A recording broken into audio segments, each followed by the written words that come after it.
Olá, pessoal, tudo bem? Como é que estamos? Tudo tranquilo? Tranquilo aí, tranquilo aqui e se inscreve no canal, já dá like hoje, aula de química, cálculos químicos, assunto muito importante.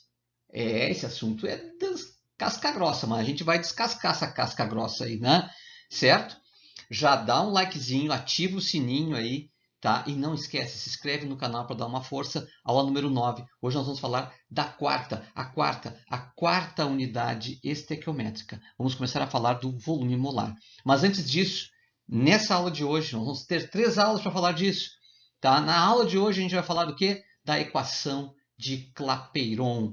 A equação de Clapeyron é uma equação muito importante que relaciona o mol, aquele que a gente já viu lá atrás, aquele mol, que também tem relação com massa, com número de partículas, lembra? O mol com as grandezas termodinâmicas de estado, pressão, temperatura e volume. É isso que trata essa equação, a equação de Clapeyron, uma equação muito importante para nós. Mas essa equação tem uma característica, ela só vale para gás ideal. É muito importante que a gente entenda que ela só vale para gás ideal. Nós temos equações que são mais sofisticadas e trabalham com gás real, como por exemplo a equação de Van der Waals. Mas essa aqui eu não vou estudar nesse momento. A gente pode em algum momento ver a equação de Van der Waals também. Nós vamos estudar a equação de Clapeyron. Olha só, o Doni, o que seria um gás ideal?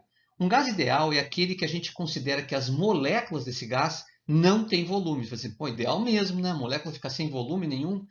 Mas lembra que a molécula é bem pequenininha, o volume da molécula é relativamente pequeno mesmo, né? E também não há nenhuma atração elétrica entre essas moléculas. Não há ponte de hidrogênio e nem forças de Van der Waals que atraem essas moléculas umas às outras. Então a gente considera estas as situações de idealidade. Na física também há essa condição, só que a leitura da física lá a gente vai ver que é um pouco diferente quando a gente trabalhar a termodinâmica lá. Tá certo? Pressão, volume e temperatura são os estados termodinâmicos. E veja, olha a equação junta a pressão, o volume, a temperatura, depois aparece um N, que é o número de mols, e um R, que é a constante universal dos gases. Vamos falar de cada um dessas propriedades aí que existem na equação de Clapeyron, que são muito importantes. Vamos começar pela pressão. O que é a pressão? A pressão é a força aplicada a uma área. Como a gente fala de gases, a pressão tem muito a ver com a colisão das moléculas do gás com as paredes do recipiente. A colisão acaba gerando uma força aplicada a uma área, que é a área do próprio recipiente que contém esse gás. E aí, então, a gente pode trabalhar com a ideia de pressão. A pressão, gente, ela pode ser calculada através dessa relação de força por área. Na química não é muito comum a gente usar essa equação aí, tá? Essa equação é mais para física, mas é interessante que a gente saiba. Pressão é a força aplicada a uma área. Então, nesse caso aí, é devido ao grau de agitação dessas estruturas gasosas. Essas moléculas têm muito grau de liberdade, estão muito agitadas. Elas colidem com as paredes do recipiente que contém esse gás e acabam gerando o quê? Uma força, e essa força é aplicada em uma área, e aí gera-se a pressão. Mas o que me interessa mesmo falar para vocês aqui é a unidade que a gente vai trabalhar aqui. A unidade de trabalho é a atmosfera, tá? A atmosfera é a unidade de trabalho. Famoso ATM.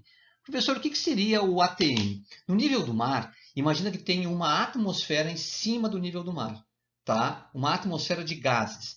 Então, na superfície do nível do mar há uma pressão, e essa pressão na superfície do nível do mar é de 1 atm. Ela equivale também a 760 milímetros de mercúrio, na famosa experiência de Torricelli, né? E também equivale a 1 vezes 10 na 5 Pascal. Tá? Não vamos trabalhar aqui com Pascal e pouco com milímetros de mercúrio. Mas sempre na química ainda pode surgir essa ideia do milímetro de mercúrio. Então sempre lembra que 1 atm é igual a 760 milímetros de mercúrio. Tá certo?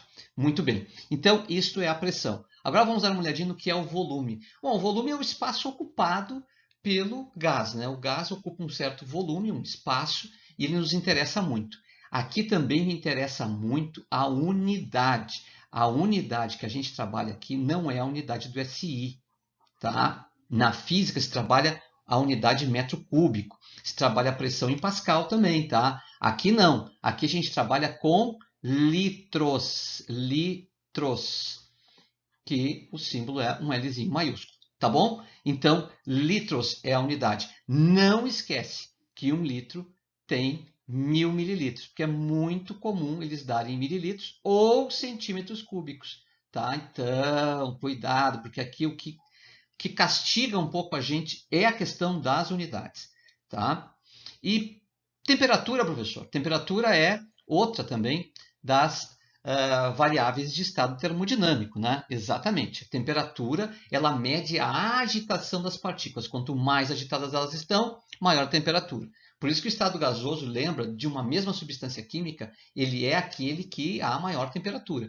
Por quê? Por que ele tem maior temperatura? Justamente porque as partículas estão muito soltas e muito agitadas. Então, a temperatura é isso aí. Só que o detalhe aqui, ó, é que a gente não vai trabalhar com a temperatura em graus Celsius. Vamos trabalhar com graus Kelvin, temperatura absoluta. Lembra lá do zero absoluto? Ó, tem que ter essa noção de que a gente vai trabalhar com a temperatura em Kelvin. Doni, como é que seria, por exemplo, ó, se eu tenho, por exemplo, 0 graus Celsius, tá? Os testes vão sempre dar em Celsius, tá? Tu tem que passar para Kelvin. Então, como é que tu faz? A temperatura em Kelvin é a temperatura em Celsius, que no caso é 0, mais 273. O Doni, quer dizer que o 0 Celsius é 273 Kelvin? Exatamente. O 0 Celsius é 273 Kelvin.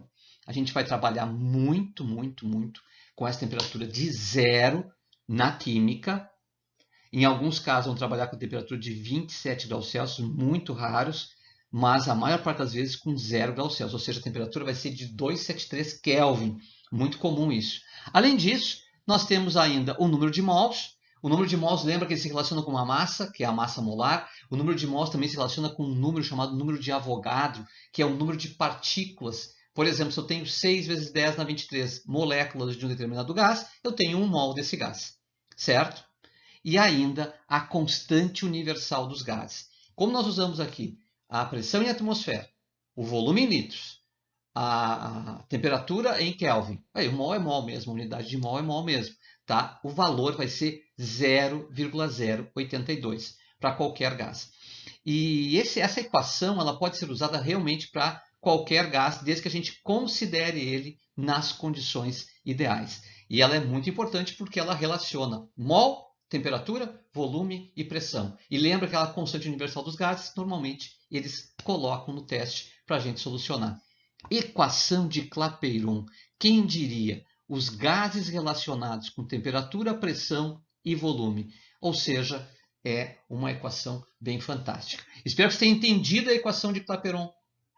A equação de Clapeyron ela é muito importante, tanto para a física quanto para a química. E, é claro, se tu veio até aqui, já dá o likezinho, né? Já te inscreve no canal e espero que tenha aproveitado bastante. Lembra que tem mais 2 aulas ainda que virão, aula 10 e aula 11, sobre a equação de Clapeyron e os seus usos. Tá certo? Um grande abraço e até nosso próximo encontro.